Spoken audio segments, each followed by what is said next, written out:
Hello, everyone. I'm Cheldin Barlatt Rumer, and this is it. Welcome back to This Is It TV. I have a lovely guest for all of you. I'd love for her to introduce herself, her first and last name, and the name of the business. I am Lois McGuire, and my business is children's books titled Don't Be That Kid. Don't be that kid. I mean, it is the time for books. Now, I have a 9-year-old and a 2-year-old. So I am in the book space. I am putting down the electronics from a certain point. We're kind of on this controlled electronic time frame. And then we get into the books and we're reading to them. And Sydney, which is our 9-year-old, is reading to us. So it's a beautiful time. I'd love to hear more about these books. Well, they are character education books. And each scene depicts a different character trait. Okay. I'm talking about honesty, respect, responsibility, respecting others' space, respecting elders, kindness, being a good sport. Wow. Those kinds of things that you learn as a child. There's skills that you can learn. Yes, and not only learn, but be reinforced. And I think that that's an interesting thing. And I think that I'm sure that your books help in doing so. I mean, us as parents, we're helping, we're sharing that information, hopefully leading by example. But to have reinforcement tools, I think is super, super important. Tell me about the characters within these books. May I show you the book? Of course, 100%. Well, it's about, the books are about a little goat. Don't be that kid. So it's about a little goat who misbehaves. The first book, Don't Be That Kid at School, is about our little goat who misbehaves every day in school. I see him. And I'll give you an example. Please.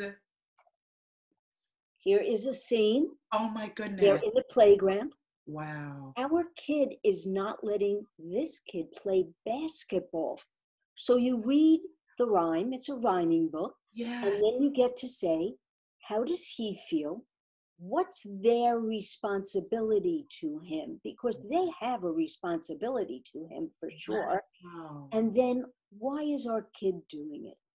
So throughout the book, our kid misbehaves. Yeah. And then at the end of the book, he wakes up, he looks in the mirror, and then in a rhyme, he asks himself, who am I? A little self-reflection. Yeah. What kind of a kid do I want to be? And then the last 2 pages is a collage of him doing the right thing. And then you can go back and forth. Find the scene where he's misbehaving. What does the kid have to do to get into the collage? So that's the first book. Wow. While I was writing this, a friend said to me, why don't you write a teacher's guide? This is hardcover. Okay. And gorgeous, by the way. We'll talk about that in a minute. Thank you. So I wrote a softcover resource guide, 70 pages, filled with activities that go with every scene. And the activities are separated into K1, 2, 3, 4, 5. And then at the end of the book, we have a kid to color, of course. Of course. A pledge. What are your goals for this year? What are you thinking about academically and personally? Right. And then a family crest. What are your family values? What does your family believe in? And I think that's important for children to know what your values are. Are your family values about honesty, loyalty, respecting others, hard work? So the next book is Don't Be That Kid at Home. So now our kid is misbehaving at home. It's a scene about sharing. Oh, it's mine too. Children are not big on sharing. No, they're not. They're not. So we read the scene and then we get to talk about the importance of sharing. And you can help your child learn to share. Yes. And same thing in this book. Yeah. He's on a timeout and he looks in the mirror. Who am I?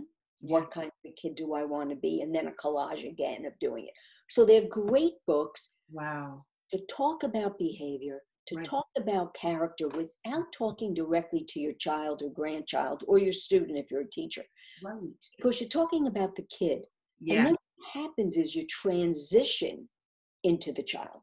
You transition into the child. I mean, there's so much to chomp on, especially as a mother of young children. I'm super, super excited to have you on the show. Number one, both of the books, as well as the workbook instructional guide, are gorgeous. I just have to absolutely say the detail is so beautiful. The colors, you can't help but to pay attention to every page. So congratulations on that. I'm sure that that was intentional in the designing of the book and then keeping the children captivated. Was that true? Is that true? Yes. You know, my experience is I'm a retired superintendent of schools. I was a superintendent in a K-12 district in New Jersey, and then retired and moved to Florida. So I had 36 years experience with children, teaching children, educating children. So I understand what it takes to change behavior and to reinforce behavior, because you want to reinforce the good and then understand what you need to do to change behavior that needs to be changed. Oh, I absolutely love it. The next piece that in addition to it being gorgeous, obviously the topic structure is so necessary, whether they are at school or whether they are at home, both places in which they spend the majority of their time in order to navigate these scenarios. What I also thought was interesting it wasn't just focused on the kid, but how the kid affects everyone else within their space, community, school, or home. Let's talk a little bit about that, because again, we could have isolated, and sometimes we do, the kids that are misbehaving and really focusing on them and what they're doing and how, how to be able to navigate them in particular. But you really intentionally, though it seemed, to bring in the kids' environment. How important was that in what you were creating? Thank you for realizing that. That's exciting. In 2 seconds, you got it. That's always terrific to me. Yes, of course. Yeah. Every single action that happens in the home or school or in camp, it really doesn't matter, affects every single person. It affects your parents. Your behavior affects your parents. It affects your siblings. It affects all the students around you. And I think you need to look at the total child and the total environment in order to make change. I begin my resource guide with establishing expectations. And for me, one of the most important things that you can do for your child, your grandchild, your student, is to clearly establish expectations every single day. Yeah. Kids want to know what's expected of them. Actually, we want to know what's expected of us. What do I need to do to get an A? What do I need to do to have a happy day? Right. And so I think you need to say very clearly, this is what my expectations are of you. However, you also need to say, this is what you should expect from me in return as a parent, as a teacher. We're going to the food market. This is why. You explain it why. And then you go, this is what I expect to happen at the food market. Right. And then you'll help me unpack. Yeah. And then this is what we're going to do. You set the stage. Yeah. Another important thing with the books is that next to last page when they're looking in the mirror. Yeah. I think it's very important for children and adults to learn self-reflection. Yeah. Every single day on my way home from work, I would think about the day. Yeah. How'd the day go? What worked? What didn't work? Because then you get to build upon what worked. And you build upon success, which is very positive, very important. And then what didn't work as well? You get to really analyze it. And then you get to think about, what do I need to do to make that better? What do I need to change? And we need to be doing that with kids. When you're sitting down with your child at either dinner or putting him or her to bed, before you start reading that story at bedtime, talk about the day. So how'd the day go? I love that. What was special about the day? And what could we have done to make it a little better? Yeah. You're making them realize that they are in control of their destiny, so to speak. And they'll feel comfortable. It's a very positive thing to do with children, to do that.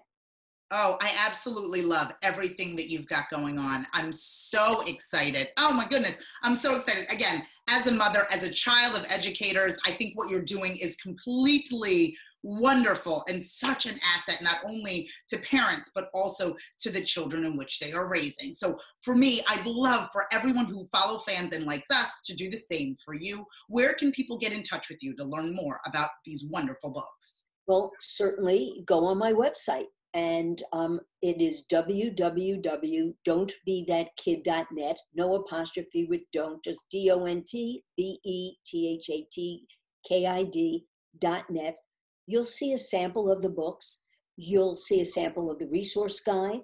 I do a monthly blog for parents and grandparents and educators. So you might scroll down, see if there's a topic you're interested in. And I think you'll enjoy the website. The website's fun. Yeah. So I think you'll enjoy it as well. Oh, I love that. Well, it's time for us to have fun with you, and I encourage all of our viewers to do so. Thank you so much for joining me. You are very welcome. This has been a delight. It's been great meeting you and meeting all your viewers. Oh, my goodness. Oh, of course, of course. My gut tells me this is not the last time. On This Is It TV, so many amazing things to be able to share with you, for you to pass along to your family and your kids. From all of us here at This Is It TV, I'm Cheldin Barlatt Rumer, and we will see you soon. Take care.